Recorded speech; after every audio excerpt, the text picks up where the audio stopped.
Gabe Davis is coming back for another visit. That's today.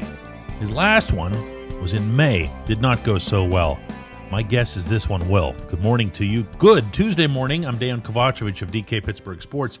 This is Daily Shot of Steelers. It comes your way bright and early every weekday. If you're into hockey and or baseball, I also offer daily shots of Penguins and Pirates in the same place that you found this. I spent the day yesterday at the UPMC Rooney Sports Complex, a day that marked the team's return to the South Side, and things start getting a little bit more serious. Just kind of feels that way. No more dorms, no more big sappy background, and for that matter, no more fans cheering you on. It's all about business, and it would appear that Omar Khan is getting down to business as well, at the position where he's probably needed to get down to business for, more than a year now. And let's take a look at this. Let's really step back and take a look at where this position is. Obviously, the headline move is done. You don't top acquiring DK Metcalf and sending George Pickens out of here. But that addresses only one player out of that room, and you need several more. Now, Calvin Austin's been, and I believe continues to be, in line for an awful lot of activity. Problem is, he hasn't been active at all now for about a month.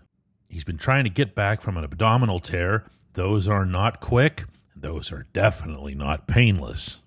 But yesterday at practice, he was at least back on the field doing side stuff, but it looked like meaningful side stuff. So you think, maybe he's getting close, maybe he's right around the corner, and then afterward, he acknowledges that he really doesn't have any idea when he'll be back. He's just going to leave that up to Mike Tomlin and the medical staff, and it didn't sound so great. And you can imagine for a great kid like this, how frustrating this must be with an opportunity like this in front of him.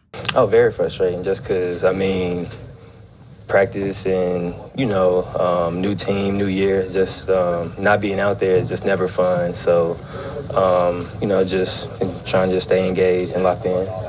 The thing is, he's not alone. Everybody not named Metcalf in that room has some kind of question attached to him, whether those questions are fair or not. Everyone can go nuts, for example, praising Roman Wilson and talking about the couple of big catches that he's made in the preseason. I don't have a vote in this, obviously, but I'm not there. Certainly not from any standpoint where Wilson could be your true number 2 wide receiver or a backup to Metcalf if Metcalf were to go down. Robert Woods he's 33 years old, and I don't want to be that guy, but it's showing. And I can't be the only one that's seeing that, since Woods was out there in the fourth quarter of the game against the Buccaneers the other night. That's the kind of thing you do for a guy when you're trying to give him a chance to put something on film so he can hook up somewhere else. Scotty Miller's probably somewhere in that same space in the line. The quarterbacks, including Aaron Rudolph, like having Miller as a safety valve. I believe Miller's going to make the team. I also believe that Miller's going to be tackled a millisecond after every catch that he makes. Ben Skoranek is your best blocking wide receiver. He also can make some plays in terms of catches.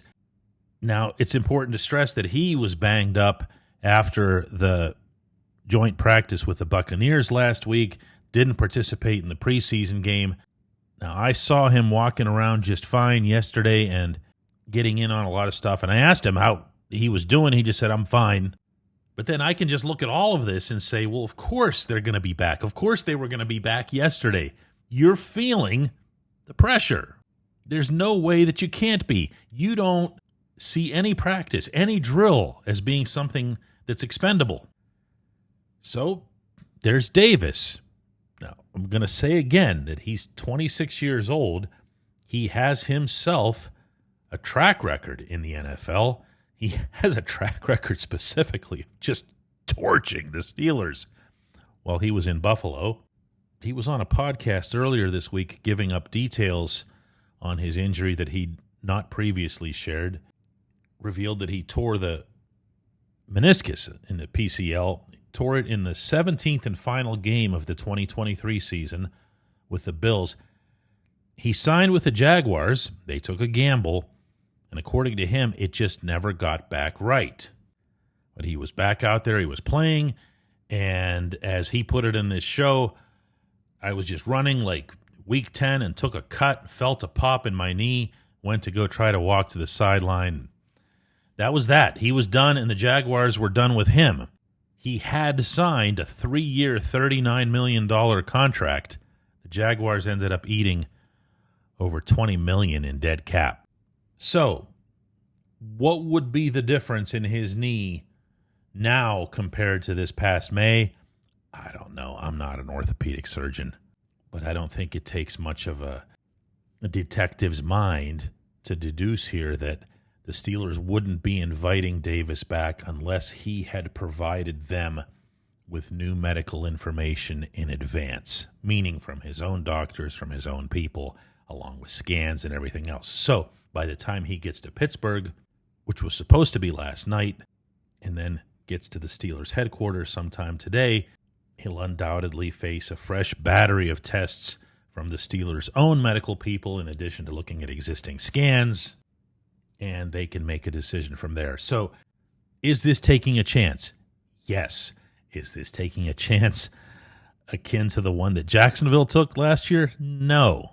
Because if you think about the lineage, and I've been describing this for quite some time now, the receiver you're looking for isn't necessarily going to be the guy who's out there for the second most targets. It's going to be the backup to Metcalf. It's going to be somebody else in support of Metcalf capable of doing what Metcalf can do. So in theory here, you could limit your risk by limiting Davis's reps.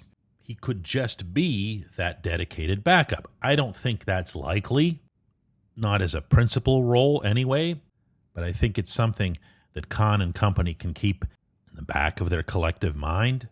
And from there, just hope for the best as it relates to the health of Austin.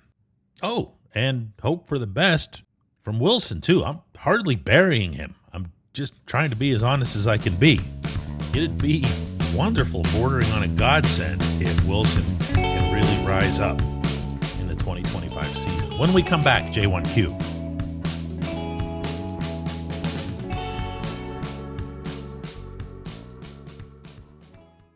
This segment of Daily Shot is brought to you by our good friends at Mike's Beer Bar. They're located on Federal Street, directly across from PNC Park. Mike has more than 500 beers on tap, including from more than 50 local breweries. Stop in and say hello. Tell Mike we sent you. Mike's Beer Bar.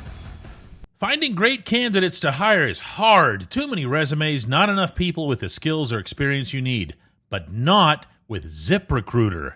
ZipRecruiter finds amazing candidates for you fast. And right now, you can try it for free at ZipRecruiter.com/audio. After you post your job, their smart matching technology starts showing you qualified people right away. Also, ZipRecruiter lets you connect with top candidates ASAP. You can use their pre-written invite to apply message to reach out to your favorites and encourage them to apply sooner. Ditch the other hiring sites and let ZipRecruiter find what you're looking for. The needle in the haystack. 4 out of 5 employers who post on ZipRecruiter get a quality candidate within the first day. Try it for free at this exclusive web address, ZipRecruiter.com/audio. Again, that's ZipRecruiter.com/audio. ZipRecruiter, the smartest way to hire.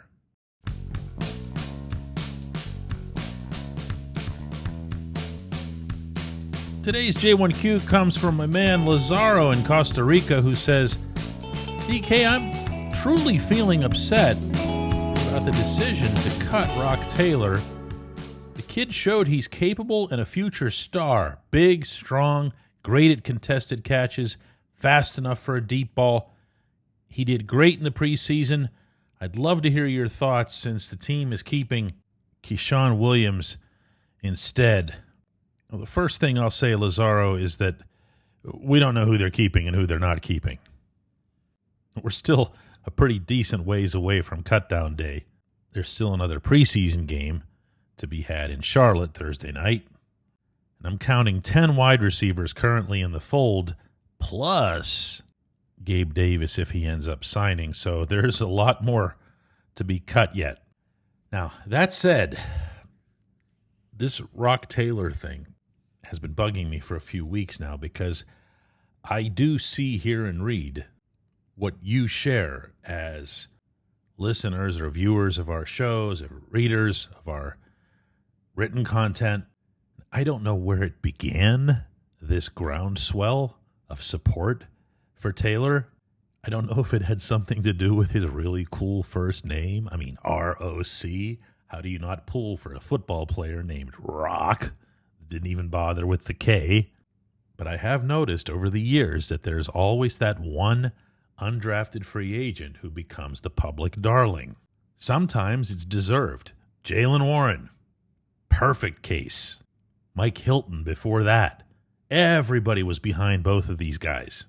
And how could you not be? So this year it just happened to be Rock Taylor. Now, I'm not going to insult anybody's intelligence here either. You watched the preseason games. You have your own assessment of Taylor as a player. You did see him make a couple of plays. And that's to his credit. Nobody's going to take that away from him. But I got to tell you, in 3 weeks in Latrobe, wow, there just wasn't much. There wasn't much to hang your hat on. If I was ranking the wide receivers based solely on what I saw at St. Vincent College, and that wouldn't be a real fair barometer either, out of the 10 guys that are still in this fold, just being honest here, I would put all 10 of them ahead of him. And I don't know why that is. I don't know if there was something about that environment that had him struggling. I don't know if he's just not that good. But I do know that there's a much better chance of people getting attached to a Rock Taylor than they will to, say, a Brandon Johnson. I've been telling you about Johnson for a while now, but nobody really wants to hear about him. Why? Third-year NFL guy. He's seen a little action, but spent all of 2024 on the practice squad. That's not exactly a fairy tale.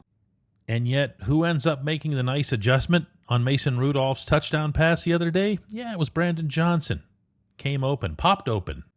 Great dude, feeling good about himself. We had a brief talk yesterday.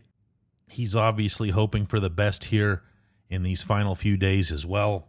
But overall, to what I saw, just a superior football player to Rock Taylor. And the fact that he's 27 years old and, past realistic prospect age in any sport does not work against him in this scenario. It just doesn't. All you're trying to do if you're management here is keep the best guys, keep as many of the best guys as you can at each position. Johnson's been one of those. Just throwing that out there. I appreciate the question. I appreciate everybody listening to Daily Shot of Steelers. Don't forget, we've got a live double shot coming up today at 4 p.m. Eastern Time.